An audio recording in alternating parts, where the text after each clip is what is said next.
السلام علیکم۔ ویڈیو سے سٹارٹ سے پہلے ایک ریکویسٹ ہے کہ آپ کائنڈلی ویڈیو کو لائک اور کمنٹ ضرور کر دیا کریں تاکہ مزید لوگوں تک یہ ویڈیو پہنچے، اور درود شریف ایک مرتبہ درود شریف ضرور پڑھ لیجیے۔ جزاک اللہ خیر۔ ملکہ زبیدہ جو ہے یہ ہارون الرشید کی بیوی ہے، لیکن اتنی صالحہ تھی کہ جب ہارون الرشید نے چاہا کہ میں اس سے نکاح کروں تو اس نے کہا کہ میں اپنی مرضی کا حق مہر لوں گی۔ تو اس نے کہا کہ ٹھیک ہے، بادشاہوں کے لیے کیا مشکل ہوتا ہے حق مہر ادا کرنا۔ تو اس نے کہا کیا حق مہر لوگی؟ کہا بغداد سے نہر نکالو اور عرفات تک پہنچاؤ، یہ میرا حق مہر ہوگا۔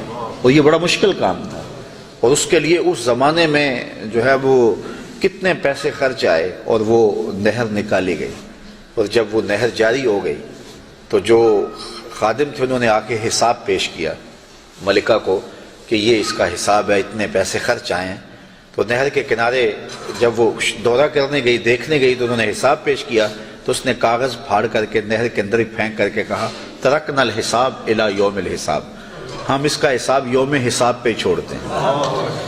تو وہ نہر پھر جب تک یہ جدید ذرائع نہیں آئے تھے تو حاجیوں کے لیے سیرابی کا باعث بنتی رہی، اور نہر زبیدہ کے آج بھی اثرات جو ہے وہ میدان عرفات کے اندر دیکھے جا سکتے ہیں۔ تو یہ بغداد سے چلتی تھی نہر اور مکہ المکرمہ تک پہنچتی تھی، اور یہ حق مہر تھا زبیدہ خاتون کا۔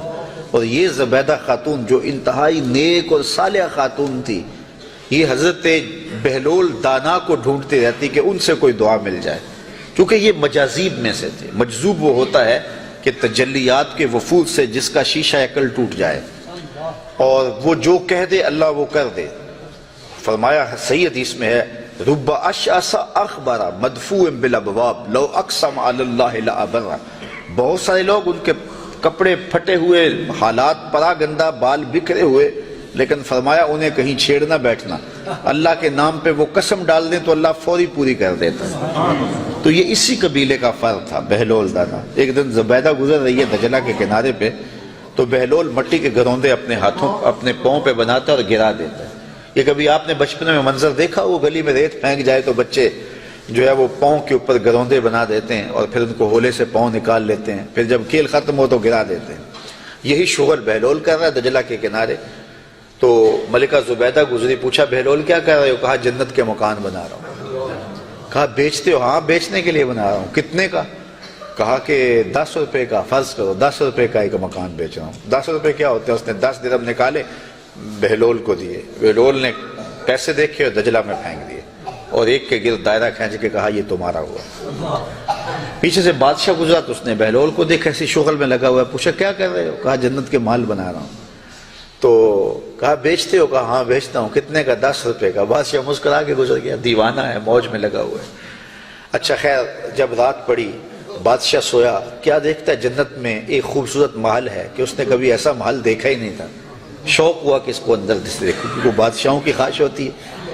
تو جب آگے بڑھا تو لکھا تھا ملکہ زبیدہ، اشتیاق اور بڑھا۔ تو پھر آگے بڑھنے لگا، دربان نے روک دیا، کہا یہ میری بیوی کا ہے۔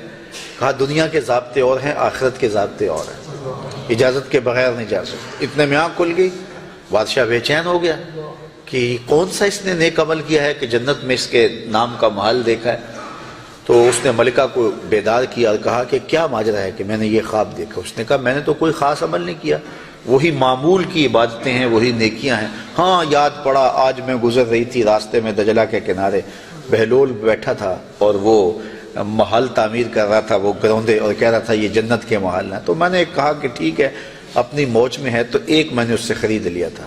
بادشاہ سر پکڑ کے بیٹھ گیا، وہ تو مجھے بھی کہتا تھا، اور میں دیوانے کی بھیڑ سمجھا اور آگے گزر گیا۔ اگلے دن بادشاہ قصدن گزرا، ہارون الرشید قصدن گزرا، اور دل میں تھا کہ آج بہلول اسی شغل میں دوبارہ مل جائے تو کیا اچھا ہو۔ اگلے دن دیکھا تو بہلول وہاں بیٹھا ہوا ہے اور وہی کام کر رہا ہے۔ بادشاہ خوش ہوا، کہا بہلول کیا کر رہے ہو؟ اب دل دھڑک رہا تھا کہ جواب کل جیسا ملے۔ کہا جنت کے محل بنا رہا ہوں۔ بادشاہ کے دل کو تسلی ہوئی، کہا بیچتے ہو؟ کہا ہاں بیچنے کے لیے بنا رہا ہوں۔ کہا کتنے کا؟ کہا آدھی حکومت لگے گی۔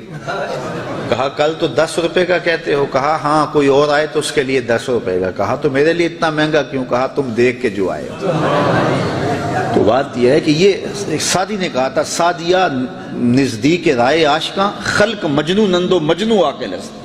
مزید اسلامی واقعات اور بیانات کے لیے ہمارے چینل کو سبسکرائب کرنا مت بھولیے اور لیٹسٹ اپڈیٹ کے لیے بیل آئیکن پر کلک کرنا مت بھولیے۔ جزاک اللہ خیر۔ السلام علیکم۔